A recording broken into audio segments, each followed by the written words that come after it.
Can you explain why you said open an LLC from now? You're not going to really derive a whole lot of benefits from an LLC until you have at least $50,000 to $80,000 worth of value in your digital assets. And then at that point, especially if you think that they're going to go higher, you would want to structure them for many reasons.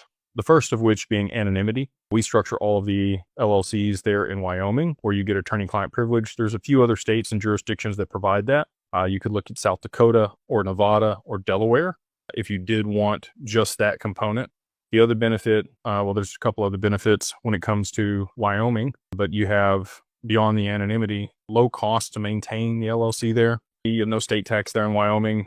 You have the best regulations when it comes to digital assets there in Wyoming over any other state. There are some other progressive states like Texas and Florida, but you're by far going to get the best protections there in Wyoming.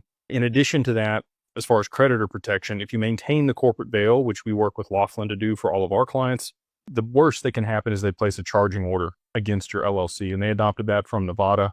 Nevada also has very strong rights for people that have an LLC there, but their regulations around crypto are not quite as robust. And so that's why we choose Wyoming. Let's say you get sued, you rear end somebody falls on your property, somebody decides they don't like you and they're going to sue you for whatever reason. If you maintain that corporate veil like we do, and you could even put yourself in the first position as a creditor, it makes it very, very difficult for anybody to actually ever get the assets out of the LLC or liquidate them or try to take them from you. It almost acts like a trust as long as everything is structured the right way. Also, bank accounts, if you get them structured now and you have relationships with banks for 3, 6, 9 months before you move large amounts of money into those accounts, it's going to be much less likely that those get flagged. And it being a business account in and of itself is actually going to be much less likely that it's going to get flagged when you move money in from an investment, especially if it's 6, 7, 8 figures. There's many things that would benefit you or behoove you to go ahead and set up the LLC now.